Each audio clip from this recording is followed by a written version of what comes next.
जागतिक आरोग्य दिनानिमित्त मनपाचा स्तुत्य उपक्रम मोफत दंतमुख आरोग्य तपासणी शिबिराला उत्स्फूर्त प्रतिसाद। जीवनदायी योजनेचा लाभ घ्या, आरोग्य हीच खरी संपत्ती। महापौर ज्योतिताई गाडे। मोबाईलचा अतिवापर टाळा, आरोग्य रँकिंगमध्ये अव्वल येण्यासाठी प्रयत्न। आयुक्त यशवंत डांगे। महानगरपालिका आरोग्य विभागाच्या वतीनं जागतिक आरोग्य दिनानिमित्त मोफत दंतमुख आरोग्य आणि रक्त तपासणी शिबिराचं आयोजन करण्यात आलं। या शिबिराचं उद्घाटन महापौर ज्योतिताई गाडे यांच्या हस्ते उत्साहात संपन्न झालं।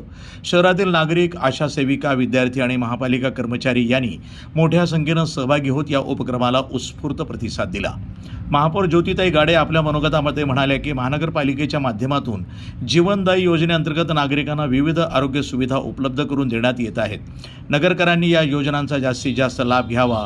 आजच्या आधुनिक आणि धकाधकीच्या जीवनामध्ये नागरिक, विशेषतः महिला आपल्या आरोग्याकडे दुर्लक्ष करतात। त्यामुळे अशा आरोग्य शिबिरांचा लाभ घेऊन नियमित तपासणी करून निरोगी राहण्यासाठी प्रयत्न करणं अत्यावश्यक आहे। महापालिका आरोग्य विभागामार्फत शहरामध्ये ठिकठिकाणी तपासणी शिबिरांचं आयोजन केलं जात असून या माध्यमातून आजारांचं वेळेवर निदान होऊन डॉक्टरांना योग्य उपचार करणं शक्य होतं। यामुळं आरोग्य शिबिर ही आजच्या काळाची गरज बनली असल्याचं त्यांनी स्पष्ट केलं।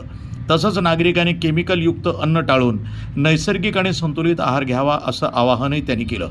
या कार्यक्रमास आयुक्त यशवंत डांगे, अतिरिक्त आयुक्त नागेंद्र मुक्तेकर, महिला आणि बालकल्याण समिती सभापती दीपालीताई बारसकर, उपसभापती वर्षा सानप, उपायुक्त मेहेर लहारे, शहाजान तडवी, आरोग्य अधिकारी doctor Satish Rajurkar, doctor Ahad Shaikh, doctor Aliya Shaikh यांच्यासह आशा सेविका, विद्यार्थी, नागरिक मोठ्या संख्येनं उपस्थित होते।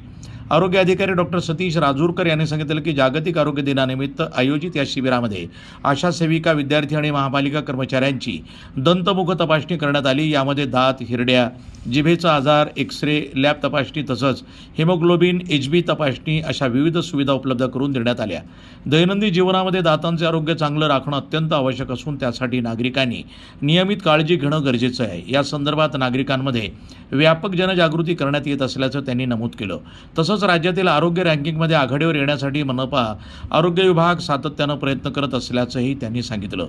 आयुक्त यशवंत डांगे यांनी आपल्या भाषणात सांगितलं की सध्याच्या काळामध्ये केवळ वातावरणातील प्रदूषणच नव्हे तर विचारांचं प्रदूषणही मोठ्या प्रमाणात वाढलंय।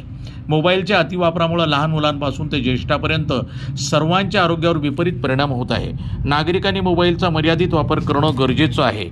महापालिकेच्या माध्यमातून शहरामध्ये 25 ठिकाणी आरोग्य सुविधा उपलब्ध करून देण्यात आल्या असून डॉक्टर, कर्मचारी आणि आशा सेविकांनी नागरिकांमध्ये आजारांविषयी असलेले गैरसमज दूर करून विश्वास निर्माण करणं आवश्यक आहे। महापालिकेच्या आरोग्य केंद्रामध्ये दररोज 100 ते 150 रुग्णांची तपासणी होणं हे अपेक्षित असून जे डॉक्टर कामात कसूर करतील त्यांच्यावर कारवाई करण्यात येईल असा इशाराही त्यांनी दिला। तसंच केंद्र आणि राज्य शासनाच्या विविध आरोग्य योजनांचा लाभ प्रत्येक नागरिकांपर्यंत पोहोचवण्यासाठी लोकचळवळ उभी करण्याचं आवाहन त्यांनी केलं। महिला आणि बालकल्याण समिती सभापती दीपालीताई बारसकर म्हणाल्या, महापालिकेच्या वतीनं राबवण्यात येणाऱ्या आरोग्य शिबिरांची माहिती जास्तीत जास्त नागरिकांपर्यंत पोहोचवणं अत्यंत गरजेचं आहे। त्यामुळे मोठ्या संख्येनं नागरिक या शिबिरांचा लाभ घेऊन आपल्या आजारांचे वेळेवर निदान करून उपचार घेऊ शकतील असंही त्यांनी सांगितलं। अहमदनगर आज 7 एप्रिल म्हणजे जागतिक आरोग्य दिनानिमित्त आज या पालिकेचे आयुक्त साहेब यशवंत डांगे साहेब, तसेच अतिरिक्त आयुक्त मुक्तेकर साहेब, तसेच महिला बाल कल्याण समितीच्या सभापती दीपालीताई बारसकर व उपसभापती वर्षाताई सानप, तसेच वैद्यकीय अधिकारी राजूरकर सर, तसेच उपस्थित सगळं डॉक्टर स्टाफ, आशाताई वर्कर आणि गणेश यशवंत गाडे शैक्षणिकचे सर्व विद्यार्थी, तसेच सर्व शिक्षक व पत्रकार। आज या ठिकाणी 7 एप्रिल म्हटलं तर कुठेतरी जागतिक आरोग्य दिन या ठिकाणी साजरा केला जातो। दरवर्षी आपल्याला WHO जो जागतिक आरोग्य दिन साजरा करण्यासाठी म्हणजे कुठेतरी आपल्या पूर्ण देशामध्ये आरोग्याविषयी जागरूकता या दिवशी व्हावी म्हणून हा दिवस साजरा केला जातो। आणि आत्ताच आयुक्त साहेबांनी, दीपालीताईंनी तसेच आलियाताईंनी, डॉक्टर साहेबांनी आपल्याला आरोग्याविषयी सगळ्यांनी सांगितलेच आहे। डॉक्टरांनी सांगितलं का दंत आणि मुख याविषयी कुठेतरी आपल्याकडे दुर्लक्ष आपण करतो। बाकीच्या शरीराची काळजी घेतो पण दात आणि मुख याची काळजी आपण घेत नाही। आणि मूक जर कॅन्सर झाला तर त्या गंभीर आजाराला आपल्याला सामोरं जावं लागतं. तसंच आजकाल धावपळीच्या युगात कुठेतरी आपण दीपालीताईंनी सांगितलं का आरोग्याकडे आपण दुर्लक्ष करतो, पण तसं न करता आपण आरोग्याला म्हणजे प्रथम प्राधान्य दिलं पाहिजे, जेणेकरून महिलांनी विशेष करून काळजी घेतली पाहिजे. का महिलांना सकाळी उठल्यापासून काम असतं तर त्यांनी त्या कामाबरोबर स्वतःच्याकडे आधी 1 तास म्हणजे व्यायामासाठी किंवा योगासाठी आपण नक्की द्यायला पाहिजे, जेणेकरून आपल्या पुढील आरोग्य असेल म्हणजे आजार असेल ते कुठेतरी कमी व्हायचे प्रमाण होईल. तर या ठिकाणी आजकाल आपल्याला जे भाज्या हिने सांगितलं का जलयुक्त प्रदूषण होतं, मातीमधून प्रदूषण होतं, तर आजकाल केमिकल युक्त आपल्याला फळभाज्या मिळतात. पण आपण या ठिकाणी आपण महिला दिनानिमित्त या राईबाई पोपेर यांना बोलवलं होतं का त्यांनी सांगितलं होतं का कुठेतरी आपल्या घरातच 2-2 झाडं भाजीपाल्याचे लावा, जेणेकरून आपल्याला केमिकल युक्त आहार या ठिकाणी मिळेल. आणि जर केमिकल मुक्त जर आपण भाज्या खाल्ल्या तर त्याचे परिणाम आपल्या शरीरावर आणि आपल्या पुढच्या पिढीसाठी सुद्धा ते चांगले राहील. यासाठी मी पण तुम्हाला सगळ्यांना सांगते का आता आशाताई प्रत्येक घरोघरी जातात आणि प्रत्येक आता राजूरकर डॉक्टरांनी सांगितलं का आपल्या इथं BP असेल, शुगरच्या गोळ्या वगैरे सगळ्याच अवेलेबल होतात. आत्ताच मागच्या महिन्यापासून आपण मागच्या म्हणजे 5-6 वर्षापूर्वीपासून कोरोनासारख्या गंभीर आरोग्य आजाराला सामोरं गेलो. तसेच आपल्या माध्यमातून आपण मागच्या महिन्यातच क्षयरोग अभियान या ठिकाणी राबवण्यात आलं होतं. तसंच आत्ताच HPO लस म्हणजे जेणेकरून 9 ते 14 वर्षापर्यंत मुलींना HPO लस देण्याचं काम सुद्धा महापालिकेद्वारे म्हणजे मोदीजींनी जे अभियान राबवलंय त्याच्या माध्यमातून होतंय. आज आपल्या महापालिकेमध्ये जागतिक आरोग्य दिन साजरा होतोय. तर त्या जागतिक आरोग्य दिनाच्या सर्वप्रथम सर्वांना हार्दिक अशा शुभेच्छा देते. तसेच आज आपल्या महापालिकेमधील या कार्यक्रमासाठी उपस्थित असलेल्या आपल्या अहिल्यानगर महानगरपालिकेच्या माननीय महापौरताई, आयुक्त साहेब, अतिरिक्त आयुक्त साहेब, आरोग्य सेवेचे सर्व डॉक्टर, तसेच आपल्या दंत चिकित्सक डॉक्टर साहेब, तसेच सगळे विद्यार्थी, शिक्षक आणि सगळ्या माझ्या आशाताई आणि परिचारिका आणि सगळे आपल्या आरोग्य सेवेचे डॉक्टर, आज या ठिकाणी मुलांसाठी तसेच सर्व आपल्या महापालिकेतील स्टाफसाठी दंत चिकित्सक शिबिर ठेवलेलं आहे. बाकीचे शिबिर नेहमी होत असतात, आज हे डॉक्टरांच्या टीमने वेगळं शिबिर ठेवलंय, त्याबद्दल मी त्यांचे मनापासून आभार मानते. तसेच आपल्या भारतीय संस्कृतीत म्हटलं जाते की आरोग्यम धनसंपदा, सगळ्यात पहिले आरोग्य हीच आपली धनसंपदा आहे आणि तिचं आपण जतन केलं पाहिजे. परंतु होतंय काय की धकाधकीच्या जीवनामध्ये आपण दुर्लक्ष त्याच्याकडे करतो, सेकंड प्रायोरिटी त्याला देतो आणि बाकीच्याला फर्स्ट प्रायोरिटी देतो आणि म्हणूनच आपण थोडंसं आरोग्याच्या बाबतीत मागे पडतो. म्हणून मी प्रत्येकाला एकच विनंती करेन की स्वतः पहिले आरोग्याकडे लक्ष द्यावे, मग नंतर आपली काही असतील ती दुसरी कामं केली पाहिजेत. आपल्या या महापालिकेतर्फे सर्व आशा वर्कर असतील, सर्व परिचारिका असतील, आपले सगळे डॉक्टर असतील, कायम प्रयत्न करतच असतात. परवाच आमच्या पाईपलाईन रोड भागामध्ये कॅन्सर तपासणीची व्हॅन आली होती.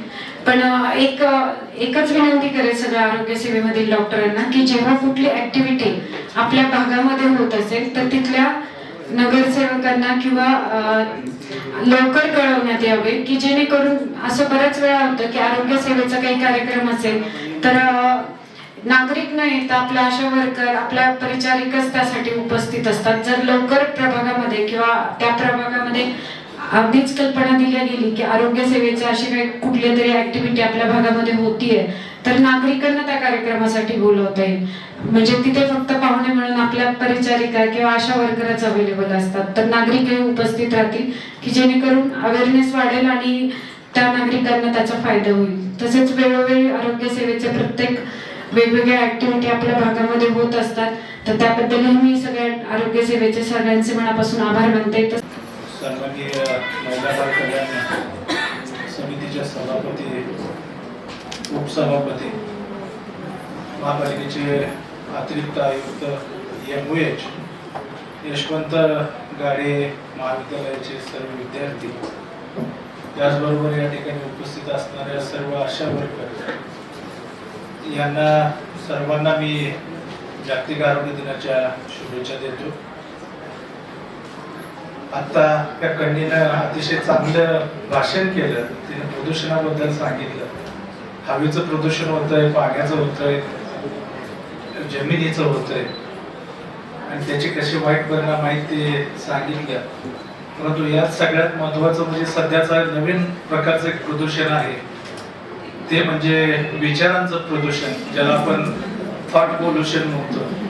आणि याला कारणीभूत असतो ते आपल्या हातातला स्मार्टफोन आणि त्या स्मार्टफोनवर येणाऱ्या फेसबुक, इंस्टाच्या माध्यमातून येणाऱ्या रील, व्हॉट्सअपच्या माध्यमातून येणाऱ्या रील, युट्यूबच्या माध्यमातून येणाऱ्या रील, याच्यामुळं आपल्या विचारांचं प्रदूषण होतंय. शेवटी स्मार्टफोन हा एक विज्ञानाचा आविष्कार आहे. म्हणजे सायन्स, विज्ञान शाप की वरदान, तर ते चांगल्या पद्धतीने वापरलं तर वरदान असतं आणि वाईट पद्धतीने वापरलं तर शाप आहे.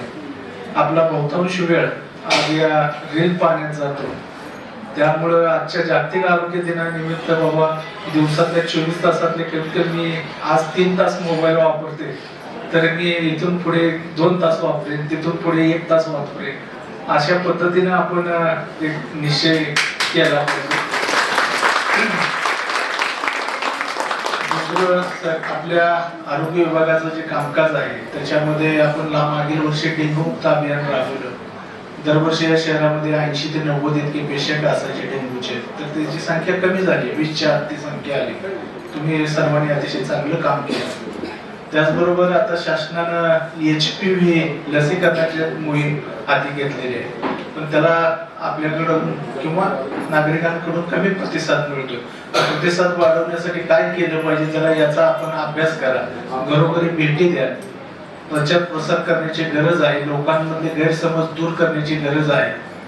तर त्यावरती आपण काम करावं. दुसरं आपण क्षयरोगाचं काम करतोय 100 डेजचं, त्याची अजून मला काय परिस्थिती माहित नाही, काय परिस्थिती आहे, तर ते त्यावरती सुद्धा तुम्ही चांगल्या पद्धतीने काम केलं पाहिजे. मागच्या वर्षी आपले MOH रँकिंग मध्ये आपण 5-6 नंबर होतो ना, 5 नंबर. तर आता हे पहिल्या 3 मध्ये कशी येईल यासाठी जरा सगळ्या आरोग्याची टीम, डॉक्टर्सनी प्रयत्न करावं. कारण ते जे रँकिंग आहे ते तुम्ही जे काम केलेलं आहे त्याचा एक सारांश आहे. मी तुम्ही वर्षाचे 365 दिवस काय काम केलेलं आहे ते तिथं दिसून येतं. वेगवेगळे जे प्रोग्राम्स दिलेले आहेत शासनाने, काय करायचं काय नाही. कारण आता मोठ्या प्रमाणामध्ये आपण इन्व्हेस्टमेंट केलेली आहे. 18 अर्बन हेल्थ वेलनेस सेंटर आहे, त्यानंतर 7 UPSC आहे, म्हणजे 25 एक दवाखाने आपल्या शहराच्या विविध भागामध्ये आहेत. आणि मी परवा त्या महात्मा फुले वसत मधल्या दवाखान्यात गेलो असता, तिथे ते डॉक्टर उपस्थित नव्हते, ते त्याच्या खालचे असिस्टंट उपस्थित नव्हते. तर राजूरकर याच्यावरती अशा सडन व्हिजिट केल्या पाहिजे आणि लगेच घरी पाठवलं पाहिजे त्या डॉक्टरांना. वृत्तसंपादन विभाग, न्यूज टुडे 24, अहिल्यानगर.